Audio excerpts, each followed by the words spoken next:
Okay, good afternoon, everybody. Frankie here, and I want to take you directly to Senate Majority Leader Chuck Schumer on the next $3.5 trillion stimulus package.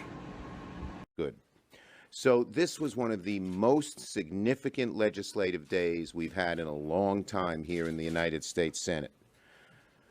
But we still have a long road to travel. It's as if we caught a pass, a nice long pass at midfield, but we still have 50 yards to go before we score a touchdown. But it's still good to make that pass and make that advance. What we saw yesterday is very simple. That elections matter, the American people's votes matter, and Democrats are working hard to keep the promises we made to the American people when we won the majority. Earlier this year, as you know, we passed the American Rescue Plan, which helped put checks in people's pockets, shots in people's arms, and save small businesses and our economy. Now we're going from rescue to recovery to make the economy, to make the American people's lives even better than it was before COVID, because there were so many structural problems in our economy, and there became a sourness in the land that we very much want to remove. At the two-track strategy, which I outlined earlier this year, is moving full steam ahead.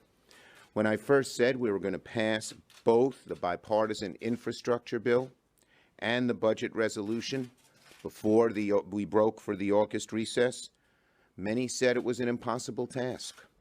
But Democrats in the Senate are determined, fiercely determined, to move President Biden's Build Back Better agenda forward. Sometimes it took a little prodding. It took working weekends, late nights, cloture motions. But we kept working at it. I kept prodding the bipartisan group to go forward, pushing them when they needed pushing, giving them more time and breathing space when they needed more time and breathing space. And that bill passed yesterday. But now we have to keep working at it, and I'm very pleased to report that the two-track strategy is right on track. As I said, first we passed the bipartisan infrastructure package with all 50 Democrats and 19 Republicans. Every Democrat voted for both the bipartisan bill and the resolution, the budget resolution. Every Democrat voted for both.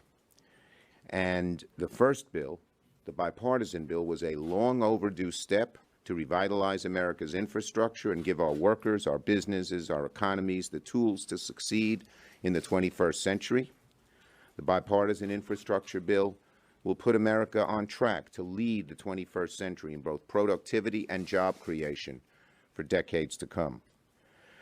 While the bipartisan infrastructure bill is a very significant bill, my entire caucus agrees that there's much more that needs to be done. So on the second track, we passed a robust budget resolution that will grow the middle class in the 21st century and give more Americans a chance to get into the middle class. Keep those in the middle class and assure them they're going to stay there. They're worried about it. Help those trying to climb that ladder to get into the middle class to get there more easily. That's our mission. That's our goal. And frankly, that is my passion. That is what motivates me in working as hard as I can to get this going forward. The Democratic budget resolution is transformational. It's probably the most significant single piece of legislation that we have seen, certainly in decades, and Bernie Sanders thinks since Roosevelt. And he's pushing for big change. It'll cut taxes, lower costs for the American people, create good-paying jobs, invest in our future, while tackling the climate change crisis. It's big, it's bold, it's strong. And it'll be paid for by making our tax code more progressive and more fair without raising taxes on working families and small businesses, by asking corporations and the wealthy to pay their share. It boils the average American's blood when they see multi-billionaires paying virtually no taxes. And that was done by the Republicans under Donald Trump It was reported that you had a greater chance of being audited if you made $40,000 a year than if you made $40 million a year, because they decided to go after the cheaters of the earned income tax credit. But that's where the Republican Party is these days, with the very wealthy, the very powerful, and the right wing who doesn't want to see government help the people at all. So, the job: make it easier for the middle-class Americans to stay in the middle class and build ladders into the middle class for hardworking people. And let me just say something about this. This is my gut. For the last 20 years, there's been a sourness in the land. America, the American character has always been, for centuries, a bright, sunny, optimistic character. The American dream, very simple. It says, the average American would say, it means if I work hard, I'll be doing better 10 years from now than I'm doing today, and my kids will be doing still better than me. That faded. It created a sourness in the land, and in my judgment, it elected a man who had such awful values and was so divisive as Donald Trump. The mission, it's a mission, is to not allow that to happen again. And the way to do that is to restore that American dream and give middle-class Americans, poor Americans, hope for the future. They don't expect us to snap our fingers and get it all done at once, but they sure expect us to give them some hope and some progress, and that's what we're trying to do with both bills, So let me say, what we're doing here isn't easy. We've labored for months and months to reach this point, and we have no illusions. Maybe the hardest work is yet to come, but we are united in a desire to get it done. And so far, so good. And I think my entire caucus can say with absolute certainty that it's worth doing, and I believe we will get the job done. Last night, I convened a meeting with the chairs of all the committees tasked with crafting the reconciliation bill, and I've given them a deadline of producing a bill that can be presented to the full caucus and passed in the Senate as soon as possible.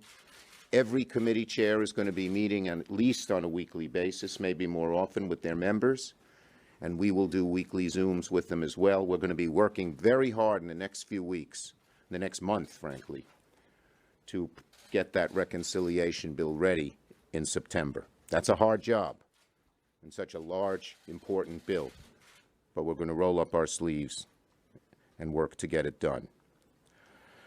Before I take your questions, I just want to close on voting rights. I don't know how many of you were up when we did that there, but yesterday morning, you saw what it was like when the Senate comes together in a bipartisan way to pass legislation.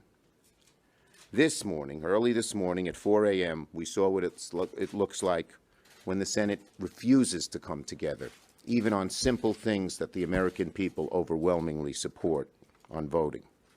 Republicans, once again, obstructed even debating voting rights legislation in the Senate. Let me be clear. Republicans refusing to support anything on voting rights is not an excuse for Democrats to do nothing.